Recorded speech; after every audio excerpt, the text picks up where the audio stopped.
નમસ્કાર દર્શક મિત્રો, જય શ્રી કૃષ્ણ. ફરી એક વખત આપનું આપણી યુટ્યુબ ચેનલ પધારો સત્સંગમાં આપ સૌનું સ્વાગત છે.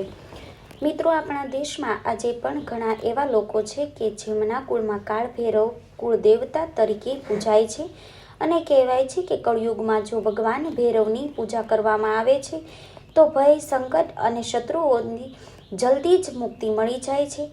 કાળ ભૈરવનું નામ સાંભળીને જ આમ તો લોકો ગભરાઈ જાય છે, પરંતુ જો સાચા મનથી ભગવાન ભૈરવની આરાધના કરવામાં આવે છે તો તે વ્યક્તિનું જીવન પણ બદલાઈ જાય છે. વ્યક્તિની કુંડળીમાં પણ જો શનિ, રાહુ અથવા કેતુની મહાદશા ચાલી રહેલી હોય તો તે લોકોએ ખાસ કરીને ભગવાન કાળ ભૈરવની પૂજા કરવી જોઈએ કે જેથી કરીને તે વ્યક્તિને સંકટો સામે ઓછું લડવું પડે છે. તો આજના વિડીયોમાં આપણે કારતક મહિનાની વદ પક્ષની આઠમની દિવસે ઉજવવામાં આવતી કાળ ભૈરવ જયંતી અથવા તો કલાષ્ટમી વિશે વાત કરવાના છે. આ દિવસની મહિમા કથા સાંભળીશું. આ દિવસે શું કરવું, શું ન કરવું અને ખાસ કરીને કાળ ભૈરવના 8 સ્વરૂપો અને તેમની ઉત્પત્તિ કથા વિશે પણ ચર્ચા કરીશું. તો અંત સુધી મારી સાથે જોડાયેલા રહેજો, કેમ કે કાળ ભૈરવ વિશે આટલી માહિતી ખૂબ જ ઓછા લોકોને પણ ખબર હોય છે. તો આ વિડીયોમાંથી આપણે કાળ ભૈરવ બાબાની વિશે ઘણું નવું જાણવા શીખવા મળશે. તો મિત્રો, કહેવાય છે કે કારતક મહિનાની વદ પક્ષની આઠમની તિથિ એટલે કે કાલાષ્ટમી. આ દિવસે ભગવાન શિવના ઉગ્ર સ્વરૂપમાં એવા શ્રી કાળ ભૈરવની પૂજા ઉપાસના કરવામાં આવે છે. આ તિથિએ કાળ ભૈરવનો જન્મ થયો હોવાથી આ દિવસે કાળ ભૈરવ જયંતી તરીકે ઉજવવામાં આવે છે. કહેવાય છે કે કાળ ભૈરવના કુલ 8 સ્વરૂપ છે: ચંડ ભૈરવ, બટુક ભૈરવ, રૂરુ ભૈરવ, ક્રોધ ભૈરવ, ઉન્મદ ભૈરવ, કપાલ ભૈરવ, ભીષણ ભૈરવ અને સંહાર ભૈરવ. અને કહેવાય છે કે જે વ્યક્તિ ભગવાન ભૈરવના આ 8 સ્વરૂપોનું નામનું માત્ર સ્મરણ પણ કરે છે તો તેમની 8 દિશામાંથી રક્ષા થતી હોવાનું માનવામાં આવે છે. આજે કાળ ભૈરવની પૂજા ઉપાસના કરીને વ્રત ઉપવાસમાં કરવામાં આવશે, જેથી કરીને આપણે જીવનમાં આવતી દરેક સમસ્યામાંથી મુક્તિ મળે છે. અને ભૈરવનો અર્થ એ જ છે કે કઈ ભૈરવ ભયને હરનાર, તેથી જીવનમાં રહેલા ભય, ક્રોધ, મોહ, માયા, અહંકાર વગેરે જેવા આંતરિક અને બાહ્ય શત્રુઓનો નાશ અને તેના ઉપર વિજયની પ્રાપ્તિ કરવા માટે આજે કાળ ભૈરવની ઉપાસનાનું મહત્વ છે. નારદ પુરાણમાં કહેવામાં આવ્યું છે કે જે ભક્ત સૂર્યાસ્ત પછી ભૈરવજીની ઉપાસના કરે છે તેથી મનોકામના પૂર્ણ થાય છે. આ દિવસે કાળા તલનું દાન અને કાળા તલ જો ભગવાન ભૈરવને અર્પણ કરવામાં આવે છે તો પણ જાણી અજાણે થયેલા પાપોનો નાશ થાય છે.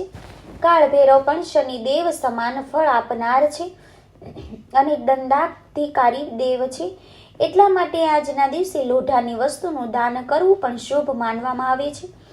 આજે કાળ ભૈરવને અડદના ભજીયા, અડદના વડા અથવા તો સરસવના તેલમાં તળેલી વસ્તુનો ભોગ લગાવવામાં આવે છે અને આ તળેલી વસ્તુ એ પછી જરૂરિયાતમંદ દાન પણ કરી શકાય છે. આજે કાળા કૂતરાની સેવા કરવાથી પણ કાળ ભૈરવ આપણા ઉપર પ્રસન્ન થાય છે, કારણ કે કૂતરો તેમનું વાહન છે.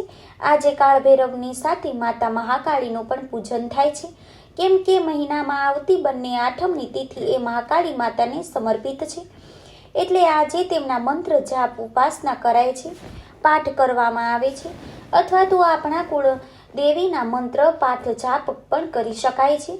કહેવાય છે કે આજના દિવસે દક્ષિણ દિશા તરફ કાળ ભૈરવના નામે સરસવના તેલનો દીવો પ્રગટાવવો જોઈએ કે જેથી કરીને આપણા જીવનમાં રહેલી, આપણા ઘરમાં રહેલી નકારાત્મક ઉર્જા દૂર થાય છે અને કાળ ભૈરવ આપણા ઘરનું દરેક પ્રકારે રક્ષણ કરે છે.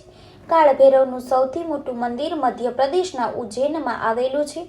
આ ઉપરાંત તેનો કાશીના કોટવાલ તરીકે કાશીમાં પણ બિરાજમાન છે. 51 શક્તિપીઠો જ્યાં પણ છે ત્યાં દેવીના રક્ષકના રૂપમાં કાળ ભૈરવના દર્શન પણ થાય છે. શાસ્ત્રોના અનુસાર મહાદેવ અને મહાશક્તિની પૂજા ત્યારે જ પૂર્ણ થાય છે જ્યારે કાળ ભૈરવની પૂજા અને દર્શન કરવામાં આવે. શિવ પુરાણ અનુસાર જ્યારે દિવસ અને રાત્રિનું મિલન થાય છે એટલે કે પ્રદોષકાળ સંધ્યા સમયે જ્યારે સૂર્યાસ્ત થાય છે તે સમયે શિવજીના આ રૌદ્ર સ્વરૂપ પ્રગટ થયું હતું. એટલે કે કાળ ભૈરવની ઉપાસના પ્રદોષ કાળમાં કરવામાં આવે છે અથવા તો મોડી રાત્રે પણ કાળ ભૈરવની પૂજા ઉપાસના કરવામાં આવે છે.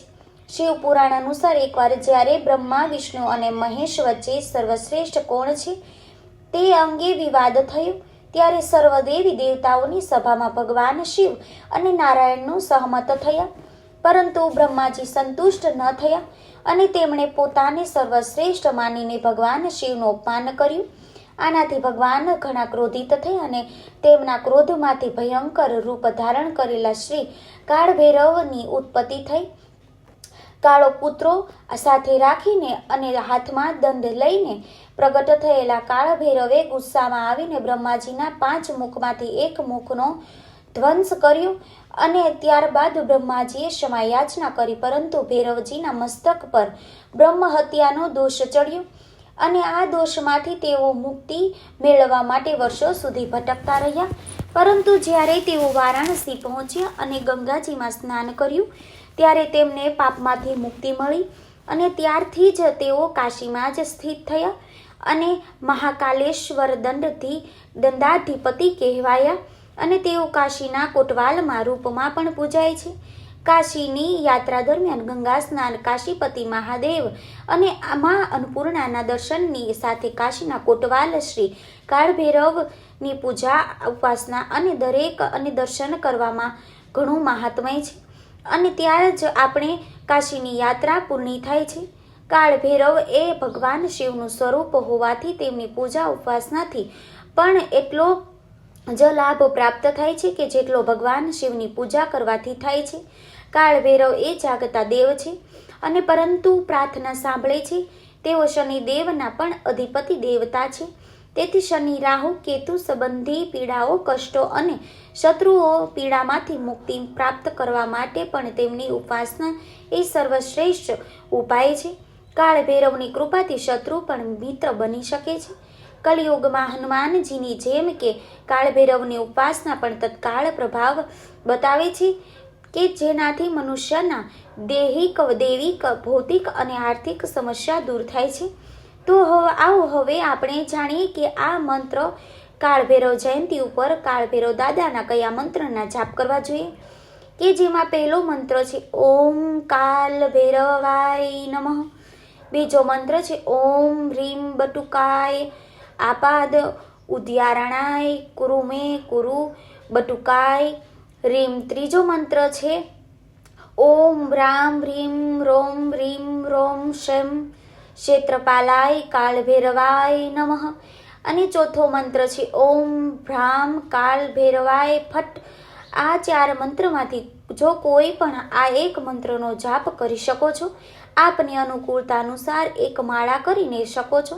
આ સિવાય કાળ ભૈરવ ચાલીસા કે કાળ ભૈરવ અષ્ટક છે અને કાળ ભૈરવ સ્ત્રોતનો પાઠ પણ કરી શકો છો, જે પણ આપણા આજના દિવસે વાંચી શકો છો કે સાંભળી શકો છો, કે જે કરવાથી કોર્ટ કચેરીના કાર્યોમાંથી વિલંબ થતો હોય, અન્યાય ન મળતો હોય, લક્ષ્મી પ્રાપ્તિ થતી ન હોય, દરિદ્રતા ઘરમાં રહેતી હોય, ઘરમાં ભૂત પ્રેત સતાવતા હોય, સંતાન થવામાં વિલંબ થતો હોય, તો આ મંત્રનો જાપ કરવાથી દરેક સમસ્યાનું નિવારણ આવી શકે છે અને કાળ ભૈરવના આશીર્વાદ મળી શકે છે. તો મિત્રો, આશા છે કે હવે આપને સૌ લોકોને ભગવાન કાળ ભૈરવ વિશે ઘણી માહિતી મળી ગઈ હશે અને આ દિવસથી હવે આપણે જાણકાર થઈ ગયા હશો. કેમ કે મોટા ભાગના લોકોને કાળ ભૈરવ બાબા કોણ છે તેના વિશે જાણ હોતી નથી, પરંતુ કાળ ભૈરવ એ બીજું કોઈ નથી પરંતુ ભગવાન શિવનું એક જ સ્વરૂપ છે. એટલે ચાહો તો આપ કાળ ભૈરવની પૂજા કરો કે પછી ભગવાન શિવનું સ્મરણ કરો, બંને એક જ ગણાય છે. તો આજના દિવસે યથાશક્તિ સેવા પૂજા કરજો. કાળ ભૈરવની પૂજા ન થાય તો શિવલિંગનો અભિષેક કરજો, ભગવાન શિવના મંત્રનો પાઠ જાપ કરજો. તો આપણે આજના દિવસનું પુણ્ય ફળ મળી જશે. તો આ વિડીયો પસંદ આવ્યો હોય તો લાઈક કરજો, શેર કરજો. અમારી ચેનલમાં નવા હોય તો સબસ્ક્રાઈબ કરવાનું ભૂલશો નહીં, જેથી કરીને આવનારા વિડીયોની માહિતી આપ સુધી તુરંત પહોંચી શકે. ધન્યવાદ. અમારી ચેનલના આપ સૌને જય શ્રી કૃષ્ણ.